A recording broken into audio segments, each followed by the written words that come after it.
নমস্কার, দর্শন চর্চায় সবাইকে স্বাগত জানাই। আজকের আজকে কন্টেম্পোরারি ইন্ডিয়ান ফিলোসফির যে ক্লাসগুলো আমি নিচ্ছিলাম সেটা সেশন 9। এতদিন আমরা আলোচনা করছিলাম সেশন 8 অব্দি। আমরা অর্থাৎ যে আলোচনাটা করেছি সেটার আলোচনার বিষয় ছিল শ্রী অরবিন্দ। কন্টেম্পোরারি ইন্ডিয়ান ফিলোসফিতে আমরা প্রথমেই শ্রী অরবিন্দকে নিয়ে আলোচনা করেছিলাম। আজকের আলোচনাটা হতে চলেছে গান্ধীজিকে নিয়ে। তাই সবার আগে বলে দিই, এটা কোনো রকম পলিটিক্যাল আলোচনা নয়, এটা কোনো রকম পলিটিক্যাল সায়েন্সের আলোচনা নয়, এটা কোনো রকম পলিটিক্যাল ফিলোসফিরও আলোচনা নয়। এটা সম্পূর্ণভাবে কন্টেম্পোরারি অর্থাৎ সমকালীন ভারতীয় দর্শন, কন্টেম্পোরারি ইন্ডিয়ান ফিলোসফি সংক্রান্ত আলোচনা, যেখানে গান্ধীজিকে স্থান দেওয়া হয়েছে কন্টেম্পোরারি ইন্ডিয়ান ফিলোসফার হিসেবে। তো সেই সংক্রান্ত আলোচনা আমরা এখানে করতে চলেছি। এটা কোনো রকম, এখানে কোনো রকমই পলিটিক্যাল ইস্যু নিয়ে আলোচনা হবে না। এটাই আমি ক্লাসের শুরুতে আজকে জানিয়ে দিতে চাইলাম। এরপর আমি যেরকম ভাবে প্রার্থনার মাধ্যমে আমাদের ক্লাস শুরু করি সেভাবে আমাদের ক্লাসটা শুরু করছি। দর্শন চর্চা বিদ্যা দদাতি বিনয়ম। তো এই মোটোটাকে মাথায় রেখে আমরা আমাদের ক্লাসটাকে এগিয়ে নিয়ে যাই। ওম सहना भवतु सहनो भुनक्तु सह वीर्यं करवावहै तेजस्विनावधीतमस्तु मा विद्विषावहै। ओम शांति शांति शांति। हरिः ओम श्री गुरुभ्यो नमः। हरिः ओम। তো আমরা শ্রী অরবিন্দ সম্পর্কে আলোচনা করেছিলাম, এবং শ্রী অরবিন্দের আলোচনায় কারোর যদি কোনো রকম সমস্যা কিছু হয়ে থাকে আমাকে হোয়াটসঅ্যাপে পার্সোনালি জিজ্ঞাসা করতে পারো। আর আমি এক এক করে ইউটিউবে সব ভিডিওগুলো দিচ্ছি, অলরেডি কয়েকটা দেওয়া হয়ে গেছে, আরো বাকিগুলো এক এক করে দিতে থাকবো আমি। আজকের আমাদের আলোচ্য বিষয় হচ্ছে এম কে গান্ধী বা মোহনদাস করমচাঁদ গান্ধী। তো গান্ধীজির গান্ধীজির আলোচনা আমরা প্রথমেই তার একটু পাস্ট লাইফটা জেনে নিই। যেহেতু আমি শ্রী অরবিন্দের আলোচনার ক্ষেত্রে যেরকম বলেছিলাম যে কারোর দর্শন সম্পর্কে আমাদের জানতে হলে প্রথমে তার জীবন সম্পর্কেও একটু জেনে নেওয়া দরকার। এবার জীবন সম্পর্কে আমরা গান্ধীজির অনেকেই হয়তো জানি, স্টিল আমি আলোচনাটা শুরু করার আগে একটু দু চার কথা বলে নিচ্ছি। আমরা জানি গান্ধীজির জন্ম 2রা অক্টোবর 1869-এ। তার পিতার নাম এবং তার জন্ম গুজরাটের পোরবন্দরে। তার পিতার নাম ছিল করমচাঁদ গান্ধী এবং মাতার নাম পুতলিবাই। এই তার মাতা আর কি পুতলিবাই তার পিতার চতুর্থ পত্নী, এবং সন্তান হিসেবে তিনি তার মায়ের শেষ এবং চতুর্থ এবং শেষ সন্তান। 1883 সালে তার বিবাহ হয়। তার স্ত্রীর নাম ছিল কস্তুরবাই, এবং তিনি মাত্র 13 বছর বয়সে বিবাহ করেন তার থেকে 6 মাসের বড় কস্তুরবাইকে। 1888 সালে তিনি বিদেশ যাত্রা করেন ল পড়ার জন্য, এবং বিদেশ থেকে 1891 সালে ব্যারিস্টার হয়ে ফিরে আসেন। তারপর তিনি একটা মুসলিম কোম্পানির লিগ্যাল অ্যাডভাইজার হিসেবে যুক্ত হয়ে আফ্রিকা গমন করেন, এবং তার পরবর্তীতে আমরা জানি তিনি আফ্রিকার এবং ভারতের আহ, স্বাধীনতার জন্য ব্রিটিশ বিরোধী আন্দোলনে যুক্ত দেন ব্রিটিশ বিরোধী আন্দোলনে যুক্ত হন। কিন্তু সব থেকে বড় কথা, তিনি ফ্রিডম ফাইটার হলেও তার আন্দোলনের পদ্ধতি কিন্তু সহিংস ছিল না, কোন রকম অস্ত্র নিয়ে যুদ্ধের পন্থায় তিনি বিশ্বাসী ছিলেন না। তার মূল অস্ত্র ছিল নন ভায়োলেন্স। তার মুভমেন্ট ছিল নন ভায়োলেন্ট মুভমেন্ট। তার মৃত্যু হয় 30শে জানুয়ারি 1948 সালে, অর্থাৎ ভারতের স্বাধীনতার ঠিক পরের বছর। নাথুরাম গডসে তাকে গুলি করেন।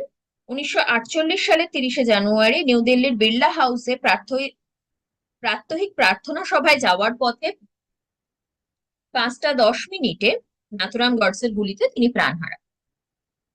এই ছিল তার পাস্ট লাইফ বা একটা সংক্ষিপ্ত জীবনী। কিন্তু আমাদের এখানে মূল আলোচ্য কিন্তু তার দর্শন, যেটাকে গান্ধী দর্শন বলে উল্লেখ করা হয়, কিন্তু তিনি এভাবে কোনো গান্ধী দর্শন বলতে আগ্রহী ছিলেন না। তার বক্তব্য ছিল না যে তিনি কোনো সম্প্রদায় সৃষ্টি করে যেতে চান। তিনি বলেছেন যে গান্ধী দর্শন বলে কোনো বস্তু নেই, কোনো সম্প্রদায় সৃষ্টির ইচ্ছা তার ছিল না। তিনি প্রতিদিনের জীবন ও সমস্যার শাশ্বত প্রয়োগ করে দেখাতে চেয়েছিলেন। এবার তিনি কি বলছেন যে জীবন ও তার সমস্যা গান্ধীজির কাছে সত্য ও অহিংসার পরীক্ষা মাত্র। তিনি এই সত্য শব্দটাকে কিন্তু খুব জোর দিয়েছেন, এবং তার ফিলোসফিতে আমরা এই সত্য শব্দটা এবং ঈশ্বর সম্পর্কে আলোচনা খুব বেশি রকম পাবো। আচ্ছা, নন ভায়োলেন্স তার একটা পন্থা ছিল, অহিংস পদ্ধতি তিনি অবলম্বন করতে চেয়েছিলেন, এবং ঈশ্বর ও সত্য নিয়ে তার আলোচনাটা আমরা পাই। ঈশ্বর এবং সত্য এই দুটো যেন তার কাছে একটা সমসত্তার মাপকাঠি। তিনি এখানে একটা কথা উল্লেখযোগ্য যে পুঁথিগত যে দর্শন বিদ্যা সেটা কিন্তু তার ছিল না, তিনি তার জীবন দর্শনকে আমাদের কাছে তুলে ধরতে চেয়েছিলেন।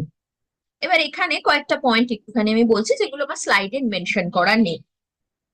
পরের স্লাইডটা যাওয়ার আগে আমি কথাগুলো বলে নিই, ততক্ষণ আমি স্লাইডটা অফ রাখছি। তো এখানে কয়েকটা পয়েন্ট আমি যেটা বলছি সেটা হচ্ছে যে, এক, তার কাছে সর্বেশ্বরবাদ বা ঈশ্বর তত্ত্বের যে পার্থক্য, আমরা ওয়েস্টার্ন ফিলোসফিতে সর্বেশ্বরবাদের তত্ত্ব পাই, যেখানে সবকিছুকে ঈশ্বরের সাথে তুলনা করা হচ্ছে, প্রকৃতিকে ঈশ্বরের সাথে তুলনা করা হচ্ছে, জগৎকে ঈশ্বরের সাথে তুলনা করা হচ্ছে। এইরকম যে মতটা, সেখানে সেটার সাথে ঈশ্বর তত্ত্বের কি পার্থক্য বা একটা তুলনামূলক আলোচনা, এই রিলেটেড কোনো আলোচনায় তিনি বিশ্বাসী ছিলেন না। তার মতে এগুলো অপ্রয়োজনীয়। এবার তিনি বলছেন যে তার যে ফ্যামিলি থেকে আমরা একটা কি বলবো, আধ্যাত্মিক আইডিওলজি, একটা ধারণা পাই। এক একটা ফ্যামিলি এক এক রকম পন্থা, এক এক রকম মতে বিশ্বাসী হন।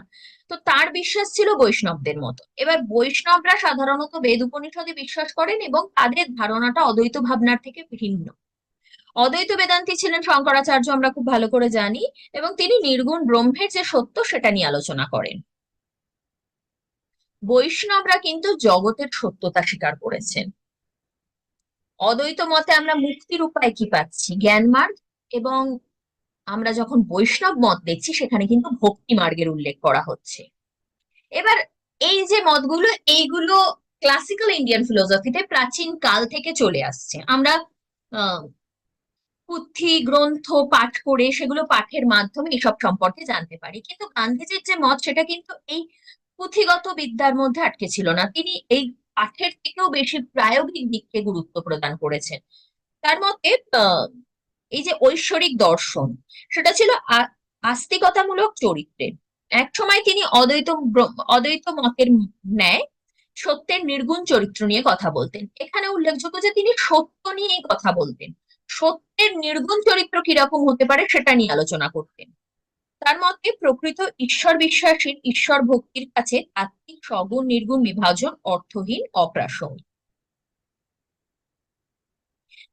তিনি এই যে বলছেন যে যিনি ঈশ্বর বিশ্বাসী বা ঈশ্বরের ভক্ত, তার কাছে এই যে সগুণ নির্গুণ, এটার বিভাজন, এটা নিয়ে আলোচনা, এগুলো সব অর্থহীন, এগুলোর কোনো প্রয়োজনীয়তা নেই। ঈশ্বর প্রয়োজন কেবল যুক্তি এবং অথবা বৌদ্ধিক কৌতূহলের নিবৃত্তির জন্য নয়, আমাদের অন্তরে বিপদের সময় শক্তি লাভের জন্য। মানে যুক্তি দিয়ে ঈশ্বরকে প্রতিস্থাপন করা বা তাকে খণ্ডন করার, এটার কোনো ভ্যালু তার কাছে নেই। এবং তিনি বলছেন যে আমাদের অন্তরে, আমরা সাধারণত খুব কমনলি দেখা যায় এখন আমাদের ঈশ্বর ভক্তিটাও হয়ে গেছে স্বার্থমূলক। যখন আমরা ভয় পাচ্ছি আমরা তখন ঈশ্বর আরাধনা করছি, এমন নয় যে আমরা সারাদিন ঈশ্বর আরাধনা করছি। কেউ কেউ করে। আম, আমি নিজেও ঈশ্বরের ভক্ত, তো আমি যে সব সময় কিছু চাই বলেই ঈশ্বর আরাধনা করছি এমন নয়। তো এইটাই বলছে, ভক্তি যখন হবে তখন ঈশ্বর ভক্তিটা নিঃস্বার্থমূলক হতে হবে, এবং সেক্ষেত্রে সগুণ ঈশ্বর বা সগুণ ব্রহ্ম, নির্গুণ ব্রহ্ম, তার বিচার বিশ্লেষণের কোনো প্রয়োজনীয়তার উল্লেখ আছে বলে বা প্রয়োজনীয়তা আছে বলে গান্ধীজি মনে করেন না।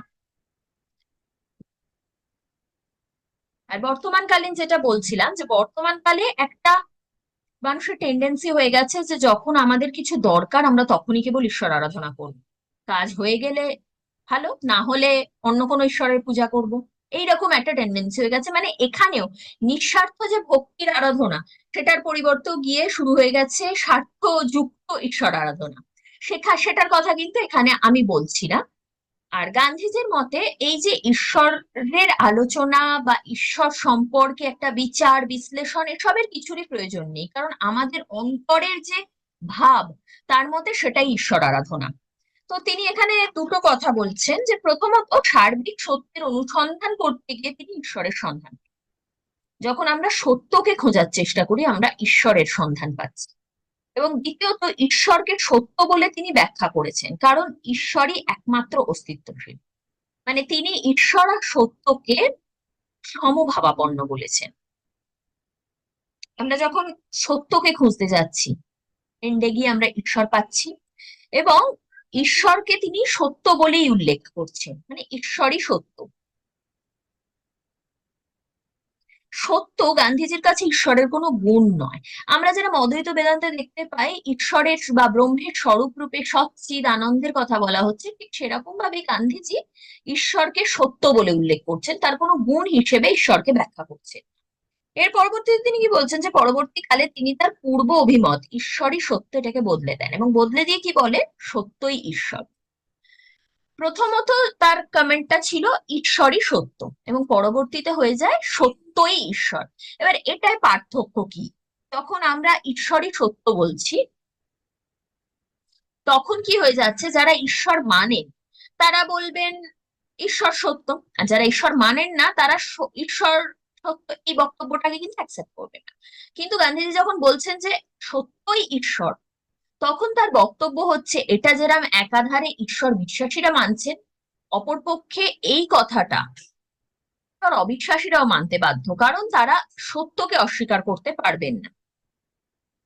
তারা সত্যের যে যুক্তিযুক্ততা সেটাকে নিয়ে কোনো প্রশ্ন তুলতে পারবেন না, ফলে ঈশ্বরের অস্তিত্ব তারা বাতিল করতে পারবেন না। এই একটা পয়েন্ট থেকে তিনি সত্যই ঈশ্বর বলে মেনশন করেন। এবার এক্ষেত্রে প্রশ্ন ওঠে তিনি সত্য বলতে কি বুঝেছেন। সত্য নিয়ে তিনি যখন আলোচনা করছেন তার কাছে সত্যের একটা মানদণ্ড নিশ্চয়ই আছে, সত্য বলতে তিনি কি বলতে চাইছেন। তার বক্তব্য হচ্ছে বিবেকের যে নির্দেশ, আমাদের অন্তরের বিবেকের যে কথা, আমরা যে বলি না বিবেক দংশন, বা আমার বিবেক মানছে না, মন মানছে না, এই যে বিবেকের একটা নির্দেশ, সেটাকেই তিনি সত্য বলে উল্লেখ করছেন। এবার এই প্রসঙ্গে প্রশ্ন আসে যে বিবেকের নির্দেশ তো এক একজনের কাছে এক এক রকম হতে পারে, তাহলে তো সত্য এক একজনের কাছে এক এক রকম হয়ে যাবে, তাহলে কোনটা গ্রাহ্য হবে। তো এখানে তার বক্তব্যতে বিচলিত হওয়ার কিছু নেই। এখানে শুদ্ধ প্রযত্ন আছে, সেখানে সত্য বেরিয়ে আসবে। এবার শুদ্ধ প্রযত্নের কথা কেন বলা হচ্ছে, কেননা যার মন শুদ্ধ নয় তার বিবেকের যে কথা সেটা অশুদ্ধই হবে। ইভেন ইভেন এমনও হতে পারে তার বিবেক হয়তো এক কথা তাকে বলছে এটা ভালো নয়, এটা ভালো, তাকে হয়তো বলছে, কিন্তু সে খারাপ কাজ করতে ব্যস্ত, তাই জন্য তিনি সেই কথা না মেনে খারাপটাই করছে। তো শুদ্ধ প্রযত্ন যেখানে আছে, শুদ্ধ প্রযত্ন যেখানে আছে সেইখানে সত্য বেরিয়ে আসে বলে তার বক্তব্য। এখানে তিনি একটা কম্পারিজন করছেন যে গাছে যেরকম অনেক পাতা থাকে, তা বলে একটা পাতার গুরুত্ব আছে আরেকটা পাতার গুরুত্ব নিয়ে আমরা যেরকম বলতে পারি না, তেমনি অনেক সত্য থাকলেও সবকিছুকে ঈশ্বর বলে গণ্য করা যায়। আরো কি বলছেন, যে সকলেই আপেক্ষিক সত্যের ওপর, সকলে নির্ভর করে চরম সত্যের অনুসন্ধানে সচেষ্ট হন। মানে এই যে সত্যগুলো, বিভিন্ন সত্যের আমরা সম্মুখীন হচ্ছি, এক একজনের কাছে এক এক রকম সত্য, বা একই ব্যক্তির কাছে একই বিষয় নিয়ে নানা রকম সত্যের দিক উঠে আসতে পারে, সেইগুলো আমাদের একটা সার্বিক সত্য বা চরম সত্যের দিকে নিয়ে যায়, অনুসন্ধানে সচেষ্ট করে। গান্ধীজির মতে আরো কি বলছেন তিনি, যে যার মধ্যে বিনয়ের অভাব আছে তিনি কিন্তু প্রকৃত সত্য আবিষ্কারে সক্ষম নন। সত্যের অনুসন্ধানের জন্য নিজেকে শূন্য করতে হবে, মানে অহং শূন্য করতে হবে, নিজের অহমিকা ত্যাগ করতে হবে। জ্ঞান গরিমা ক্ষমতার যে অহমিকা, আমাদের একটা যেটা কিছু পাওয়ার আকাঙ্ক্ষা রয়েছে, বা কিছু একটা ক্ষমতার যে অহংবোধ রয়েছে, বা জ্ঞানের অহংবোধ রয়েছে, এই সব কিছুর যে অহমিকা সেটাকে ত্যাগ করতে হবে, শূন্য হতে হবে, তবেই আমরা সেই সত্য, সেই চরম সত্তা ঈশ্বরের সন্ধান পাবো।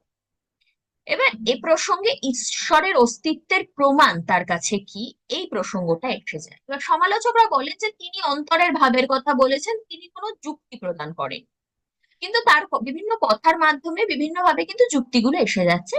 সেই পরিপ্রেক্ষিতে কয়েকটা যুক্তির কথা এখানে উল্লেখ করছি। আমি স্ক্রিনটা আরেকবার শেয়ার করে নিই। তো আমরা এখানে দেখলাম ট্রুথ আর গড নিয়ে আলোচনা। তো প্রথমে তিনি বলছিলেন ঈশ্বরই সত্য, পরবর্তীতে তিনি তার সেই মত পাল্টে বলেন সত্যই ঈশ্বর। এটা বোঝানোর জন্য আমি এইভাবে দেখিয়েছি।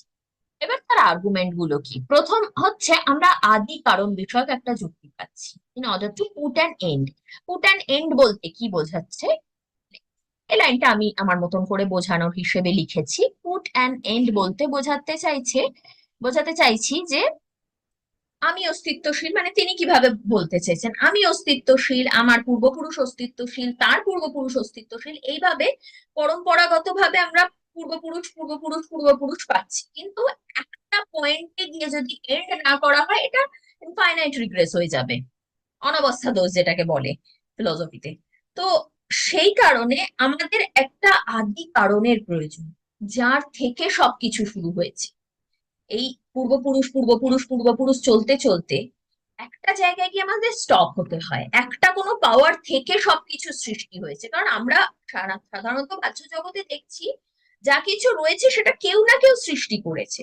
তাহলে এই এত সুন্দর জগৎ, সেটাকে কেউ সৃষ্টি করেনি, এটা তো হতেই পারে না। এই দিক দিয়ে তিনি এই কথাটা বলেছেন যে এই পূর্বপুরুষ, আমার পূর্বপুরুষ, তার পূর্বপুরুষ, তার পূর্বপুরুষ, এরকম প্রত্যেক মানুষের ক্ষেত্রে চলে। তো অ্যাট দ্য এন্ড একটা জায়গায় আমাদের গিয়ে থামতে হয়, এবং সেটাই হচ্ছে ঈশ্বর বা আদি কারণ। সেকেন্ড পয়েন্টটা কি বলছে, উদ্দেশ্য, the controller of the law and order. এই যে একটা সুন্দর নিয়মে পৃথিবীটা চলছে, ল অ্যান্ড অর্ডার বলতে কিন্তু আমি আমাদের সোশ্যাল লাইফের যে ল অ্যান্ড অর্ডার সেটার কথা বলছি না। একটা নিয়মে এই বিশ্ব ব্রহ্মাণ্ড চলছে, নির্দিষ্ট সময় সূর্যোদয় ঘটে, নির্দিষ্ট সময় সূর্যাস্ত ঘটে, বিভিন্ন তিথি নির্দিষ্ট সময় মেনে সবকিছু হচ্ছে। তো খুব সুন্দর একটা ল অ্যান্ড অর্ডার, তার পরিচালক কি? তার একটা পরিচালক থাকতে হবে, আর সেই পরিচালক হিসেবেই ঈশ্বর স্বীকৃত। পরের পয়েন্টটা হচ্ছে এথিক্যাল, আওয়ার ইনার ভয়েস, যেটা গান্ধীজির মূল বক্তব্য, আমাদের বিবেকের যে স্বর, আমাদের অন্তরের যে কণ্ঠস্বর, সেটাকেই তিনি এথিক্যাল নর্ম বলছেন বা নৈতিক প্রমাণ বলে উল্লেখ করছেন। তার মতে বিবেক মানুষের অন্তর্নিহিত ঐশ্বরিক সত্তার প্রতিনিধিত্ব করে, ভালো মন্দকে নির্ধারণ করে। এই জায়গাটা থেকে তিনি নৈতিক কারণটাকে নিয়ে আসছেন। এবং লাস্ট পয়েন্টটা হচ্ছে প্র্যাগম্যাটিক বা প্রায়োগিক বা বাস্তবিক প্রমাণ, যেটাকে বলছেন তিনি স্পিরিচুয়াল নিড। আমাদের জীবনে একটা জৈবিক চাহিদার অতিরিক্ত গিয়ে স্পিরিচুয়াল চাহিদা থাকছে বা আধ্যাত্মিক চাহিদা থাকছে। যখন আমাদের সব চাহিদা একটা কি বলবো শেষ হয়ে যায়, বা যেখানে যুক্তি বুদ্ধির সীমা শেষ হয়ে যায়, বা হয়তো সবকিছু আমরা জীবনে পেয়ে গেছি, সেখানে এন্ডে গিয়ে একটা জায়গা আমাদের থেকে যায়, সেটা হচ্ছে আমাদের আধ্যাত্মিক চাহিদা, দ্য স্পিরিচুয়াল নিড। যখন আমাদের আর কিছু পাওয়ার থাকে না, আমরা ঈশ্বরের প্রতি সমর্পিত হয়ে যাই, ঈশ্বরের ভালোবাসা, ঈশ্বরের স্নেহ আমাদের একটা চাহিদা হয়ে দাঁড়ায়, চরম সত্তার ভালোবাসার প্রয়োজন অনুভব করি। সেইটাকে তিনি প্র্যাগম্যাটিক বা প্রায়োগিক বা বাস্তবিক একটা দিক বলছেন স্পিরিচুয়াল নিড। তো এই যে চরম সত্তার একটা সামীপ্য বা স্নেহ বা ভালোবাসা, এই জায়গাটা থেকে তিনি ঈশ্বরের অস্তিত্বকে মানছেন। এইভাবে তার ধারণায় এই ইনার ভয়েস বা নৈতিক দিক বা বিবেকের যে স্বর, এই জায়গাটা প্রায়োরিটি পেলেও তার যে আলোচনা বা তার যে বক্তব্য, তার থেকে আমরা এই চারটে পয়েন্ট ঈশ্বরের অস্তিত্বের সপক্ষে পেয়ে থাকি। তাহলে আজকে আমাদের মূল আলোচনা হলো শ্রী অরবিন্দের পাস্ট লাইফ। শ্রী অরবিন্দ নিয়ে আলোচনা হচ্ছিল, আমি শ্রী অরবিন্দই বলে ফেলছি। তাহলে আজকে আমাদের মূল যে আলোচনাটা হলো সেটা হচ্ছে গান্ধীজির পাস্ট লাইফ বা টোটাল লাইফ বলা যায়। পাস্ট লাইফ শ্রী অরবিন্দের মতন ওরকম বলা যাচ্ছে না, কারণ তার ওরকম আধ্যাত্মিক একটা রিফর্ম কিছু ঘটেছিল বলে আমরা এখানে পাচ্ছি না।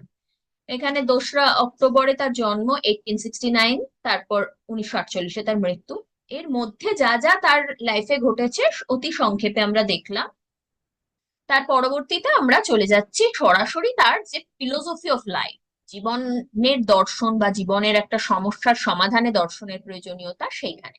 এবং এখানে বিশেষভাবে উল্লেখযোগ্য, তার দর্শন কিন্তু কোন রকম পুঁথিগত বিদ্যা থেকে আসেনি, জীবন দর্শন থেকে এসেছে, যেখানে তিনি ট্রুথ এবং সত্য এবং ঈশ্বর নিয়ে আলোচনা করছেন। এবং সে প্রসঙ্গে তিনি প্রথম বলেন ঈশ্বরই সত্য, পরবর্তীতে তার মত বদলে তিনি বলেন সত্যই ঈশ্বর, যাতে সকল ঈশ্বর অবিশ্বাসীও এটাকে অস্বীকার করতে না পারেন। এবং পরবর্তীতে সমালোচনা হয় যে তিনি কোনো যুক্তি প্রদান করেননি ঈশ্বরের অস্তিত্বের পক্ষে, কিন্তু তার আলোচনা থেকে আমরা এই যুক্তিগুলো মূলত পেয়ে যাই একটা আদি কারণ ভিত্তিক। এখানে আমরা পাশ্চাত্য দর্শনেও আদি কারণ বিষয়ক যুক্তি, উদ্দেশ্য বিষয়ক যুক্তি, নৈতিক যুক্তি এগুলো পেয়ে থাকি, তো এখানেও সেইগুলোর কথা বলা হয়েছে। আর প্র্যাগম্যাটিক বা বাস্তবিক যেটা যুক্তি বলছে স্পিরিচুয়াল নিড, যে একটা টাইমে গিয়ে জীবনে আমাদের ঈশ্বর ভক্তি এসেই যায়, যখন আর কিছু পাওয়ার থাকে না, আর কিছু চাওয়ার থাকে না, তখন গিয়ে আমরা সেই ঈশ্বরের ভালোবাসাটা প্রার্থনা করি, ঈশ্বর ভক্তিতে লিপ্ত হই। সেই যে আধ্যাত্মিক চাহিদা, সেটার কথা বলছেন। এবং এই স্পিরিচুয়ালিটিটা লাইফে আমাদের প্রয়োজন, যেখানে যুক্তি বুদ্ধির শেষ সেখানেই স্পিরিচুয়ালিটি শুরু বলে তিনি উল্লেখ করছেন। এখানে আরো একটা কথা আমি উল্লেখ করব, স্লাইডটা অফ করে নিই। এখানে আরো একটা কথা আমরা উল্লেখ করব, যে আমি এর আগেও অনেক সেশনে হয়তো বলেছি যে আমরা যখন যেটা নিয়ে আলোচনা করব সেটার পরিপ্রেক্ষিতে আমরা সেই বিষয়টাকে বোঝার চেষ্টা করব। কোন রকম পূর্ব স্বীকৃতি বা অমুক দর্শনে এই বলা আছে, অমুকের দর্শনে এই বলা আছে, অমুক ব্যক্তি এই কথা বলেছেন, তমুক এই কথা বলেছেন, সেগুলো মাথায় রেখে নয়। যেমন আমরা যখন ন্যায় দর্শন পড়বো তখন আমরা ন্যায় দর্শনের আঙ্গিক থেকেই বোঝার চেষ্টা করব, সেখানে আমরা অদ্বৈত বেদান্তের মতটা নিয়ে আসতে গেলে সমস্যায় পড়বো। সেখানে আমরা তখনই অদ্বৈত বেদান্তের মত আনবো যখন পূর্বপক্ষের আলোচনা হবে। আবার যখন আমরা অদ্বৈত বেদান্ত নিয়ে আলোচনা করব তখন আমরা ন্যায় দর্শনকে তখনই আনবো যখন পূর্বপক্ষীর মত আলোচিত হচ্ছে। তো এখানে বক্তব্য যে আমরা যে জায়গাটা নিয়ে আলোচনা করছি তখন সেই জায়গাটাকেই প্রায়োরিটি দেব, কোন রকম পূর্ব স্বীকৃতিকে প্রায়োরিটি দেব। আমরা এতদিন শ্রী অরবিন্দকে নিয়ে আলোচনা করছিলাম, তো সেখানে আমরা শ্রী অরবিন্দের মতটাকে বোঝার চেষ্টা করেছিলাম। বর্তমানে আজকের সেশন থেকে আমাদের আলোচনাটা শ্রী অরবিন্দের পর গান্ধীজিকে নিয়ে শুরু হলো। এবার এখানে আমরা গান্ধীজি কি বলেছেন সেটাই বোঝার চেষ্টা করব। ক্লাসিক্যাল টেক্সটে এই জায়গায় এই বলা আছে, বা অদ্বৈত বেদান্তে এই বলা আছে, অন্য অন্য অন্য ফিলোসফিতে এই বলা আছে, সেই ভাবনাগুলোকে এক সাইডে রেখে গান্ধীজি কি বলতে চেয়েছেন সেটা বোঝার চেষ্টা করব, যাতে কোন রকম কন্ট্রাডিকশন কথা যদি মাথায় আসেও সেটা আমরা পরে, এগুলো বিচার্য, সেগুলো পরে আমরা বিচার করতেই পারি, কিন্তু আমরা যখন ফিলোসফিটাকে জানছি তখন আমরা সেটাকে গুরুত্ব দেব, সেটাকে জানার চেষ্টা করব। এবং যা আলোচনা সমালোচনা সেগুলো পরবর্তী স্টেজে আসছে, যখন আমরা ন্যায় দর্শনকে জেনেছি, অদ্বৈত বেদান্তকে জেনেছি, তার পরবর্তী স্টেজে আসছে সেই দুটোর কোনটা ঠিক আমার মতে, কোনটাকে আমি মানতে চাইছি, কোনটাকে মানতে চাইছি না, সেটাকে নিয়ে বিচার করা। একইভাবে এখানেও আমরা গান্ধীজি কি বলতে চেয়েছেন সেটুকু শুধু জানবো।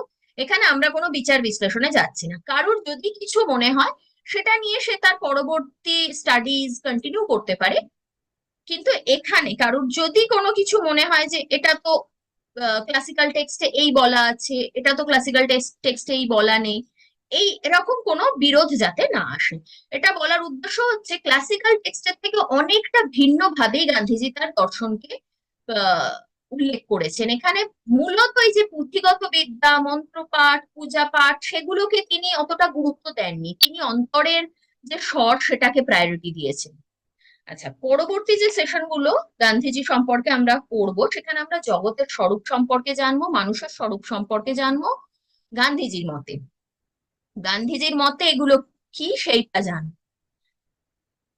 তাছাড়া কর্ম পুনর্জন্ম নিয়ে কি আলোচনা তিনি করেছেন সেটা দেখবো। অহিংসা সত্যাগ্রহ সম্পর্কে জানবো, কিন্তু ওই আবারও বলছি কোনো পলিটিক্যাল দৃষ্টিভঙ্গি থেকে নয়, ফিলোসফিক্যাল দৃষ্টিভঙ্গি থেকে।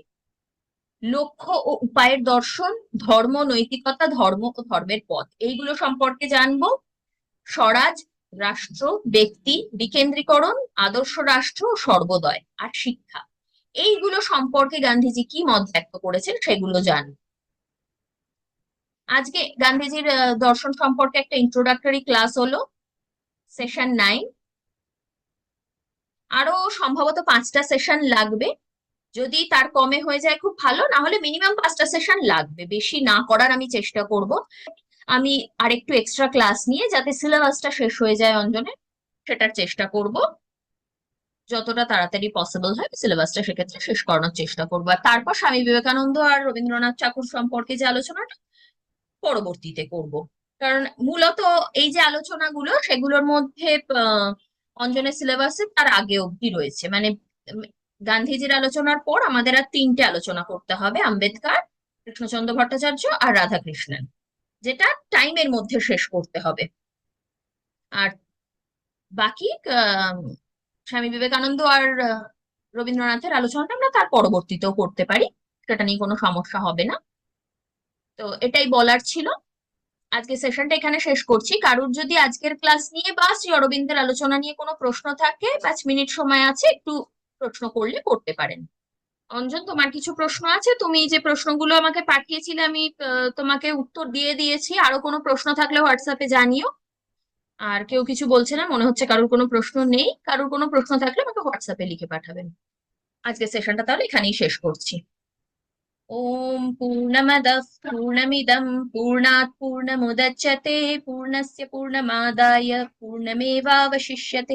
ওম শান্তি শান্তি শান্তি। হরি ওম। শ্রী গুরুভ্যো নমঃ। হরি ওম। থ্যাংক ইউ জয়েন করার জন্য। নেক্সট সেশন শনিবার।